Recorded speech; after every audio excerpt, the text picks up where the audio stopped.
He also mentioned why each computational method was necessary. Like why like we use MD for this, or like we use DMT because of this, versus like maybe potentially using other simulations, or just using DMT for everything. Yeah. Instead of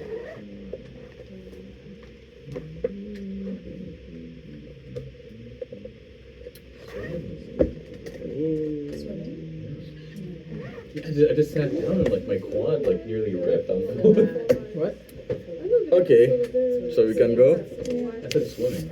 swimming. Yeah. Oh, yeah, I thought you said sitting. Oh, yeah. Right? Yeah. I got you. Alright. That's gonna be really fun. You say swimming and the other one say sitting. Yeah, I'll try to make this quick. So this paper 15, it's on theory of chiral order and random copolymers. And basically it's trying to build like a model, and this model is called a random Eisenfield model, which is applied to magnetic systems, but they use it here to understand chirality in random copolymers. So I just go a bit into this because I started this presentation after I looked at some past exams, and I feel like this might be important. So copolymers are made up of two or more different monomer units linked together. So these are different kinds of like copolymers. So we have the alternating copolymers, which is just like two different systems or two different homopolymers put together, and then they alternate. Random copolymers are formed when you have monomer units linked together in a random order. So you could have more of A and then B, C, blah blah blah.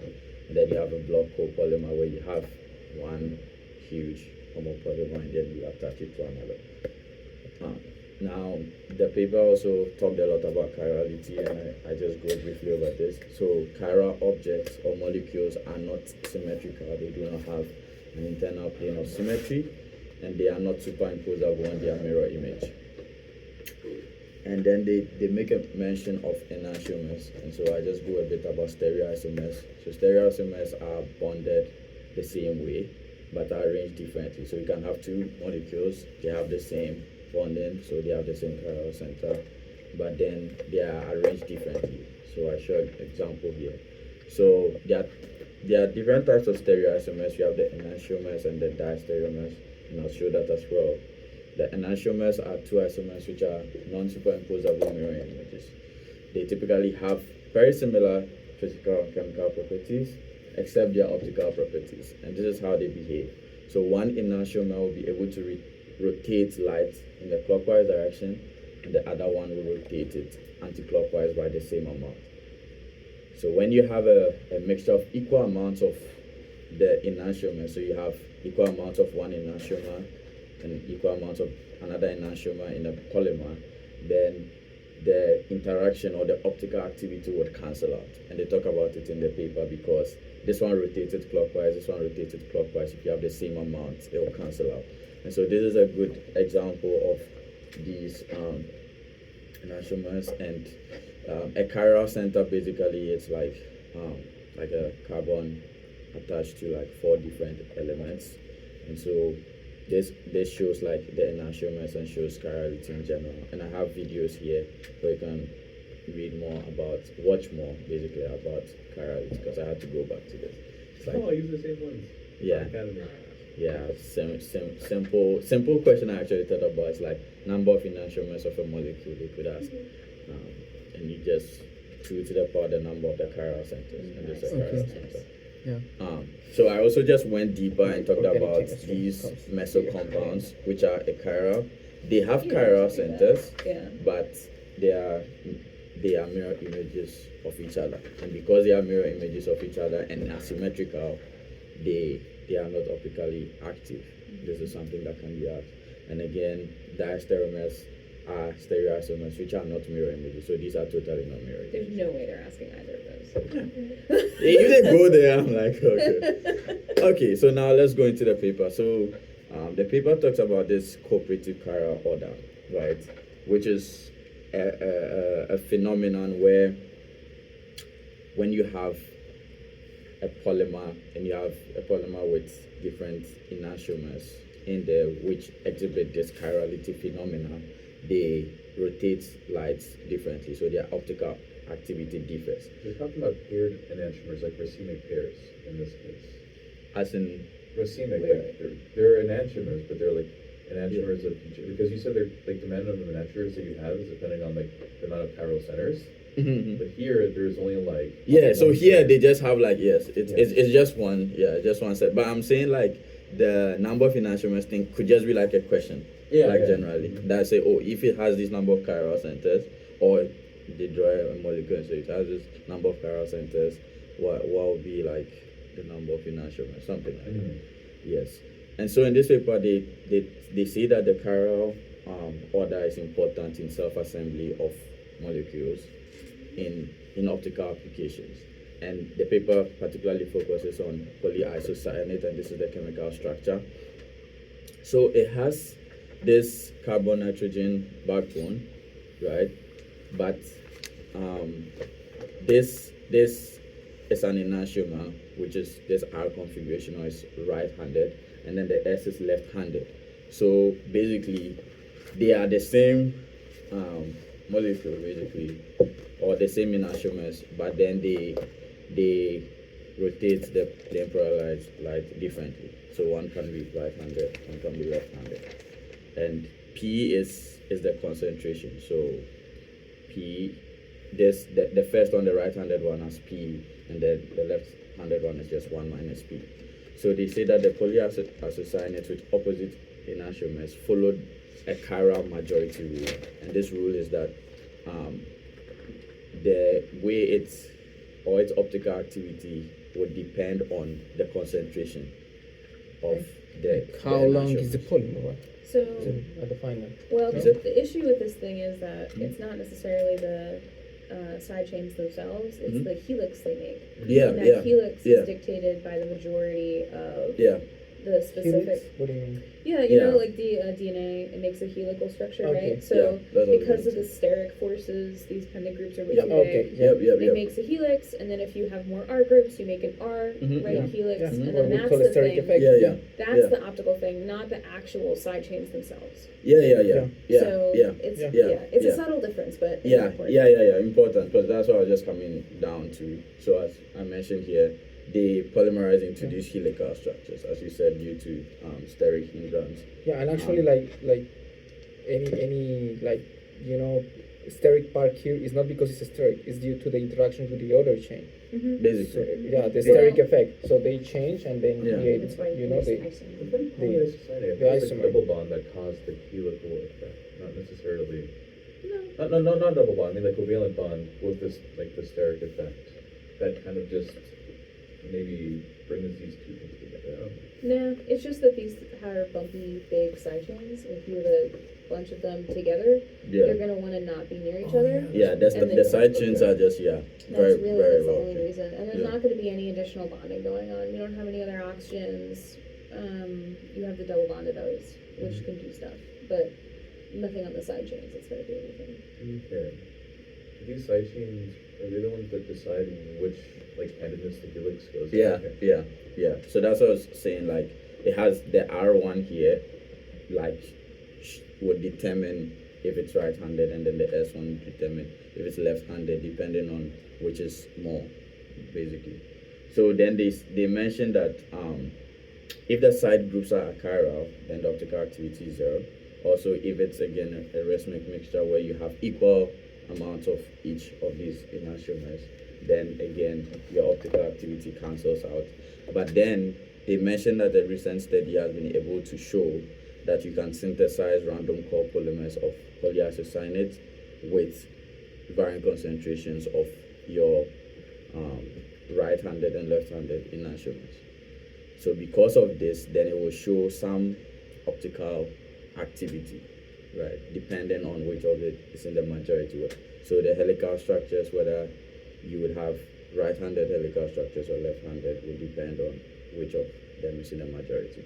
So the aim of the paper was to verify this chiral order majority rule theoretically by using this random field Ising model. and they want to predict how the chiral order parameter here in this paper is a function of the inertial moment concentration. They also want to understand the effect of chain length, degree of polymerization on the domain size, which I'll speak about briefly.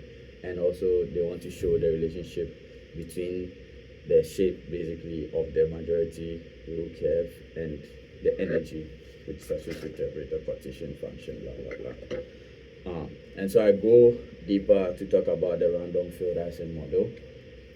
A random field Ising model is a statistical physics model which is used to study magnetism and phase transitions in disordered systems. So it starts with this basic equation where H is the energy of a system, and it shows that basically it relates the spin or the magnetic moment of like a magnetic system or magnet, and in this system it relates it to the sense of the helical structure, whether it would be right-handed or left-handed, right?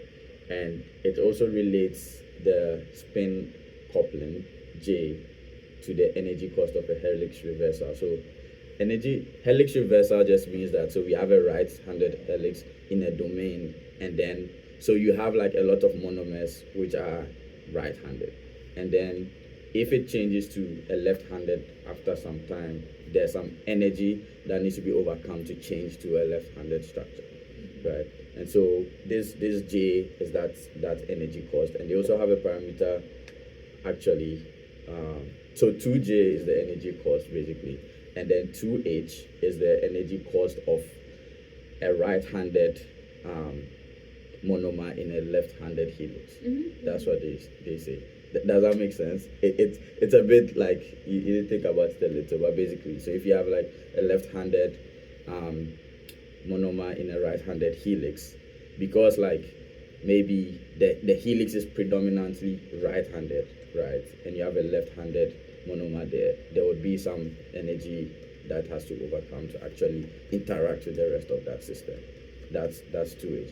And so the most important thing here in this paper, in this equation, is the random field, which is HI, because they say we have like the regular Ising model, which is basically this magnetism and how it shows the disordered systems, and this random field is what they use to relate it with the chirality, because the main phenomena is that when you have this polymerization of polyisocyanates, you have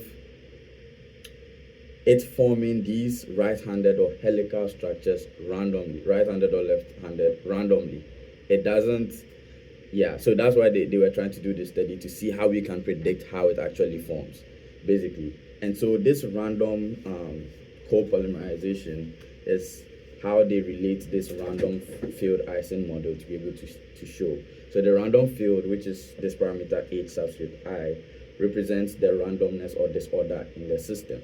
And this is why they use the random field model to solve this particular situation here. I think that with the random field Ising model, it modeled more things that little changes have like big impacts because of like the small interactions that like say one thing changing can affect this thing, which affects everything around it. That's really, also. So that's kind of like, I think maybe to an extent it's like random, but the thing is, what the data shows is that like slight variations, because a racemic pair is like an equal 50-50 sort of concentration of each, right? An answer like a whatever molecule with an answer. You does slightly deviate from that. One sort of headedness completely dominates, and that dominates the like the properties. Yeah. So that's sort of the thing with the Ising model. It's like models like kind of like water boiling. Why does it happen so quickly? Well, because one thing kind of like hits another thing, and it's kind of like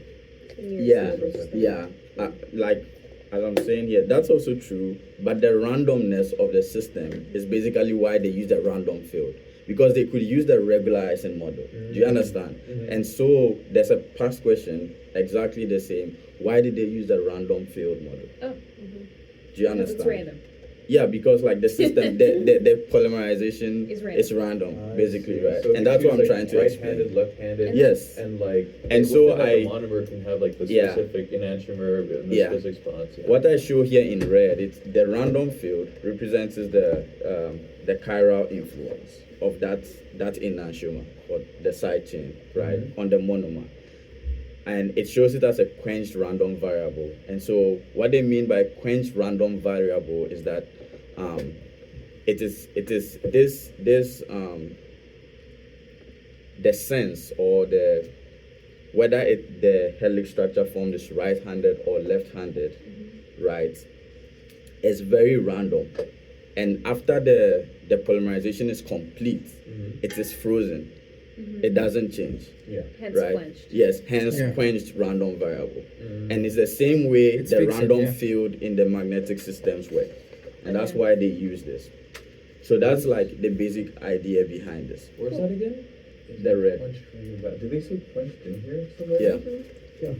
And then the random field part, that's only the minus sigma, or minus summation It's the HI, H part. right? It's only that left. Yeah, the that's the random- random field. Yeah. Yeah. But the whole thing is the Eisen model. Okay. Yeah, I see A more. normal Yeah. Ising model only has that first term. Yeah. Right, but I guess, yeah, there's a special case where there's a random field. Yeah. Cool. So that's what they do. And so this equation 4 here, which I show at the top, is like the most important equation they use like after they do all these derivations. Because then this M, which is typically magnetization in the normal Eisen model, is related to the chiral order parameter, which is related to the optical activity. So a higher chiral order parameter means a higher optical activity. And this P here is the concentration of the enantiomer, and then the L is the domain size. And I think I'll talk about the domain size. They do. Yeah. And so like I come again and I talk about all these parameters because they are important to understand what's happening. So the random field, again, it's plus H if it is right-handed. If the helix structure form is right-handed, with a probability of P, and it's minus H if it's left-handed with probability 1 minus P. Yeah. And then they talk about the energy cost, which I already mentioned. If you have, and I think this makes sense, that if you have a right-handed monomer in a left-handed helix, you need less energy to actually overcome that than when you have a complete helix reversal of going from right-handed domains to like left-handed domains That's generally. why you have Yeah. like two summation things, is there two different energies? Yep. Okay. Yeah. Wait, hold on. Because the summation things, those aren't actually the energies. The H and the J, those Yeah. are the energies, but it's not multiplied. What do you mean two different energies? I think it's a bit H and J related. Yeah. Yeah. Oh, okay. Since- That's all you were saying? Yeah, yeah, Okay, all right. Never mind. I'm with you. Yeah. And That's the way so they add both, right? yeah, so I mentioned the domain size here, which is the number of the uniform helical structures. So if you have like a lot of like right-handed and a few left-handed, then we can call that like the domain of like right-handed helical structures. And so they make some assumptions here to actually be able to use this model. And so the first assumption they make is that each chain in the copolymer is made of domains of uniform helicity with the domain size L, and that each domain corresponds to the total chiral field of the monomers in it. Right? This means that if the monomers are right-handed, then the domain would be right-handed because like it has to follow the chirality of the monomers. And then the response of the domain is equivalent to a single spin in the magnetic field, right? So they relate the response to the spin of a magnetic field. Again, that's why they use this random field Eisen model, because then they can just relate things that are similar. So each domain would have a positive 1 or negative 1 spin. And so then they use this equation, map it onto a probability distribution, and then they get this equation 4, which I mentioned is like the most important equation that they get. And so after that, they try to now understand the effect of the domain size. So they mentioned that the domain size depends on 3 key things, which is LRF, which is the distance between helix reversals induced by the random field. And that's what I mentioned. It's random. It's not like it's alternating. So because it is random, the helix reversals also don't occur like periodically at something that we can actually just like follow and say, okay, then maybe after every 2 domains you have a helix reversal, right? Yes. Okay. So then this LRF is the distance between those helix reversals, which is induced by the random field, and then the LTH is helix reversals induced by thermal fluctuations, because like temperature can also cause these how do you call it, structures to rearrange basically, to rearrange. and so you can also have helix reversals due to that. And then N is the chain length, and so they have this equation, and then they relate it to the energy, these 2 energy scales, J, which is the energy related to the helix reversal, energy related to the energy where like you have right-handed monomer and a left-handed helix. And so when you relate these equations and then you solve for, because we already mentioned, if you substitute your 2J, the values of 2J and 2H, you can find the LRF, which is the domain size of the random field, right? Quick question. Yeah. For the random field, that's just like it just existing in space, and if it just happens to flip randomly, right? Yeah. That's all it's saying. Yeah, yeah. So there's like some sort of energy barrier, if you want to call it that, Yeah. of the like constrictions of that happening. Yeah. That's what the J over H Right. squared is. Like, I guess I'm just like thermal. You know, you add more heat. It's E. Yeah. Like thermal What do you makes more add? sense. Yeah. Yeah. Do you Yeah. add anything? You don't add Just anything. says- That's what I was saying. Like the polymerization makes it random. Like after Okay. after the polymerization, it's quenched. Like everything Yes. now stays there. Yeah. And so we are saying that the distance between these helix reversals that is induced by this random copolymerization is the LRF. But that basically. should have to the be boundary like, energies. that has And- to just be an average, right? Because like if it's Well, random and they're all assembling in random ways, Mhm. how would you know? Yeah. That would Right? make sense. I didn't think about it, but maybe an It's- average they makes say sense. It's the boundary condition Yeah. of the energies, basically. It's just kind of what they are. It's too vague. I'll It's let just that because it answer. just uses J and H, like it's just. Well, I get what those those energies. energies are. I get those Yeah, energies. That's fine. Uh-huh. But I'm saying like it says there's 100 monomers in Mhm. between. Uh-huh. The helix reversals from the random Mhm. field. It's N, yeah. That's LR. Double A. LRF. Okay. So Sure. why? Like what is happening at 100 monomers? Did they just Okay. happen to assemble? So there's always 100. I think, yeah, it could be an average as you're saying, I because see. I was thinking about it's like, okay, they take the distance between all these random fields where there's helix reversals, Yeah, and then that's I was thinking they Right? just add everything Yeah. together, but maybe an And then average average makes it? sense. Okay. Because like I actually did this calculation and it makes sense. Like if you see the LRF is J over H squared, right? Oh yeah, no, that makes sense. I Yeah. get that. So Okay. we know like our 2J and our 2H from like the Yeah. previous slide, I think. Yeah. Here.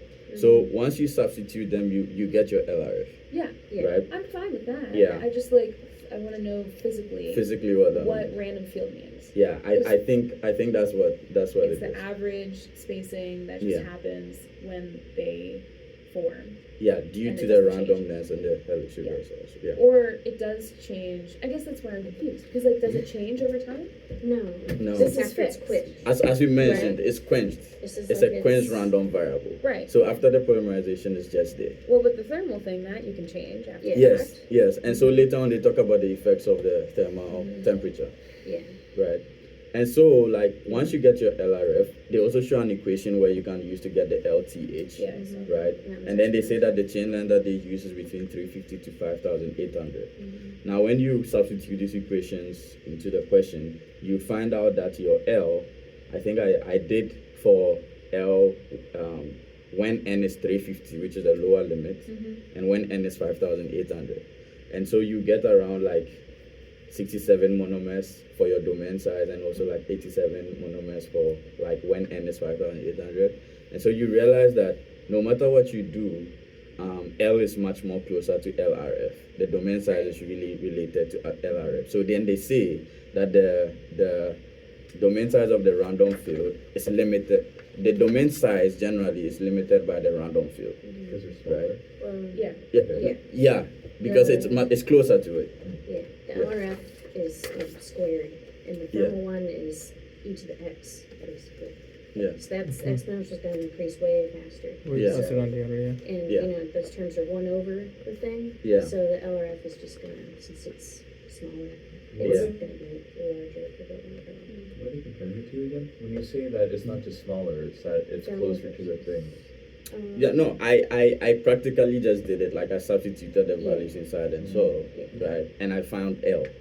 And like as I said, L is like depending on what n is. So I use a lower limit and upper limit. And no matter what you do, L isn't closer to like 800 monomers. Right. L is like around 100 monomers. Yeah. Okay. Right. Round. So they said like it's limited by the random field. That's the conclusion they make, right? Which is understandable. And so like in this study, that's what they show. But later on, they show that like if you increase temperature above some level, or if you change chirality, you could get the domain size to be limited or dominated by the thermal fluctuations. Right. But in the study, it's dominated by the random field. Okay, and so like they just have like 2 or 3 different graphs here which they show. So after they get all these parameters, then they do a simulation, right, and try to show the relationship between the domain size and the polymer length. And then you realize that as the polymer length increases, the domain size increases. However, so the insert here, the smaller one here, so this big graph is for smaller length of the polymer, right? But the insert here is for longer polymer chains, and so from 0 to like 6,000 polymer chains, and then you realize that as at very high or long length of the polymer chain, the L or the domain size doesn't really vary. I think I answered my own question about the random field. Mhm. I think it's literally just the average distance between the switching. The switching. The length of the copolymer. Yeah, I think that is it. yeah, that's what I think. Sorry so- if I confused anyone. Yeah, no worries. Yeah, so that's it. So it says that like for very long polymer chains, increasing the chain length will not continue sharpening this majority curve rule. This is actually not the majority curve rule, but the next slide will throw more light on it. So this is what they now show, because the main issue they wanted to show was that the chiral or other parameter M can be related to optical activity.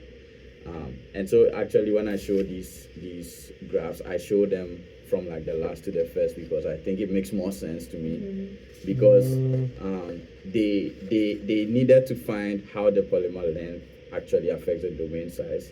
And so they would say that, okay, if we increase maybe our polymer length to maybe like 4,000, it doesn't really matter what domain size you have. And so they now go to show the crux of the paper, which is the relationship between the concentration of the enantiomers and then the chiral order parameter. Let's remember that we said that if it's more right-handed, then it's P, and if it's left-handed, the helix structures are left-handed, it's 1 minus P. And so we see here that, and these again, they used a polymer chain length of 230, and then their domain size was 96 from their simulation. And then you realize that the chiral order M varies with enantiomer concentration. And as Thomas was saying, slight variations in P can result in significant changes in the chiral order parameter. And they mentioned specifically that this trend is most noticed around P equal to half. That is, so you have 50 right-handed, 50 left-handed, kind of, right? So at extreme values, and it might not be very clear from here because this graph shows enantiomer concentration between 0.4 and 0.6. But then at those extreme, when you go to like P equal to 1, where you have a homopolymer, this thing kind of saturates and the optical activity doesn't change much. But around this vicinity, P equal to half, again, which is related to equation 4, and I think they show here this equation, M is equal to ERF 2 to the power of P minus 1 over 2. That is where a lot of significant change occurs. And so if you want to do it practically, and I tried to, like, you draw like a, so this is 0.5, so 50-50. If this is 51 of right-handed and 49 of left-handed, so you trace this up. Yeah, so like you just trace this up to your curve and you trace it down, then you have an chiral order parameter of like 0.2 or something like that. Whereas when you go to like higher enhancement, this is not really high because of the scale, but let's say at 0.57, which is like, okay, 59, which is like 59 concentration of your right-handed, then you are very close to like an order of 1, which is like maybe 0.8. So they then do this by showing like an expanded form of this graph and also like different parameters. So here they use a domain size of 164 and then they superimpose it. So basically this graph shows they mapping experimental data with their theory, right? So the solid line here is the experiment, the theoretical data that they got, and then these data points here are the experimental data. So the scale on this left is the optical activity which was gotten from experiments, and the scale on the right here is the chiral order parameter they got from their simulation, the theory from the random Ising field model. And realize that this trend is similar both for the experiment and the theory. We realize that at enantiomer concentration very close to 50%, we have a steep increase and then it saturates again. And so like around 0.52 or 52 right-handed and 48 left-handed, we have optical activity of like 200, and this is almost like 0.3. Let's say it's a low optical activity. However, if we increase it a bit, just like 58% of your concentration of your right-handed helix, then you have very a high optical activity, right? So this shows, and so within that 50% or 50 to 60, you can change a lot about the optical activity, optical behavior. And so they actually say that this system could be used in optical switches, because a slight change in your concentration, you can change the optical activity. So I think what I tried to do here also was like, I tried to just show the two graphs and show the relationship between the domain size, right? And so here they used domain size 164, here domain size 96, and you realize that the domain size also has an effect on the response and the optical activity. So let me just like now go, okay, so they make a few conclusions before I show the questions that I had seen.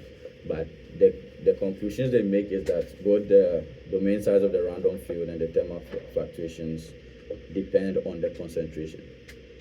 But for this particular scenario, the domain size of the random field dominates or plays a huge part in the total domain size of the system. Now they mentioned that the quench disorder is more significant than the thermal disorder, as I just mentioned. The quench disorder, the randomness disorder is just the randomness, right? Plays a more significant role than thermal fluctuations. So they were saying that this means that maybe the system is at low temperatures, but when we increase temperature, then thermal disorder might dominate the random field disorder. But they also mentioned that at those high temperatures, I think they said around 400 Kelvin or something, it might lead to degradation of the polymer, and so we might not even have a situation where the thermal fluctuations will dominate. Now they make a relationship between the chains, the length of the side chains, and the shape of the majority rule curve. So shorter chains would have a much broader majority rule curve, as shown with the domain size, and then longer chains would have a sharp majority curve, but it is limited because you said that as the majority, as the chain length increases, then the domain size kind of saturates. right? And so it will not sharpen too much as to become like very steep, but yeah, it would be limited at a point. And then they also mentioned that you could change the chirality of the side chains and see what effect that would have on the optical activity. So they mentioned that using less chiral side chains would mean a lower value of your H, right? Because if you use less chiral side chains, then your randomness is reduced, right? You would have less or more similar structures. You'd have more right-handed than maybe and less left-handed, that kind of thing. And so because of that, the domain size would increase. And I think they showed that relationship because from the equation LRF is J over H, right? They are inversely proportional. So if your energy penalty for left-handed monomer and right-handed helix is reduced, your domain size will increase, and you can relate that to how the majority rule curve would look like, or the optical activity. So that's it. The relevance to core classes, I think block hole polymers, I've seen a lot of that, and the partition function, because they calculate it, and so like partition function, remember when we're calculating, you could just do like exponential of E minus E I over KT, and this one could be plus EI over KT, right? Because you're just saying it's minus 1 and plus 1, right? And then that could be something that's interesting. Yeah. Yeah. And so, like, questions I thought about was the random field model, why was it used, what are copolymer, stuff like that. And some scenarios, like if the national concentration is 48, 42, what will be the optical activity, or something like that. But this is the question I saw. Same paper. Oh, that's literally the question. Same paper, I just took a screenshot. Same paper where? Like this is one of the 2012. It says that if you were to look at figure 2, right, what are the implications that you would draw from a plot of this kind? What does the plot teach us about the phenomena that it describes and indicate how the solid line is calculated, right? Okay. And I think that's where it gets a bit tricky. This one, right? You just So, say go solid to line. equation 4. And show equation Yeah. 4, and then Yeah, you that's show those stuff, right? Yeah, because And this then- is equation 4, It's yeah. an easy question. Yeah. These are easy. And they questions. actually even say it there in the figure too. They said They solid do? It's line from theoretical equation 4? prediction from equation 4. That's nice. Right. And you don't even need no math Send for that that. please to And then the they said- to You the need no group. math. Yeah. And they said, what is the random field Ising model, and what makes this a good model to describe the phenomenon? You understand? Like because of the randomness. It's good. the It's really good. And then the last one, they say summarize the paper as a research proposal based on the results. And I've seen a lot of questions actually that say summarize the paper as a research proposal. Yeah. So I think every paper you are doing, try to just do like a research proposal on your own. Maybe use ChatGPT before you get there. Yeah. Yeah, but like Interesting. simple like this is Slides. it. You said Can you go back like 2 slides? here? Three And please slides. upload This that one, slide. yes. Okay, here. Yeah, Yeah. the middle, the third point you have, Mhm. if you want more info on that, I would look at Do you have a reference? reference 18, because that basically shows that the bigger the chains and the bigger the domains are, the more energy the more similar energy that sort of accumulates, and the harder it is for there to be an actual switch. Which is why I think I mean, it Yeah, the harder it is for there to be a Earlier. switch. It makes sense. I mean, if you just look at equation 5, it's 1 over n. So if n is a bigger number, the domain, that's not going to matter as much. Exactly. Ah. Yeah, it's just Yeah, to you know what I mean? solution, The yeah. partition function goes into the hyperbolic tangent. I put it on. Oh, so it's h I squared think by I've been putting it on kt. Discord, but I can also put it on the KBT. This is Yeah, the okay. energy. It turns I put into that- a hyperbolic sine and Different. turn over a Yeah. hyperbolic cosine. I'll put it Partition on. function, it's just I have it on my, I can post it. Please.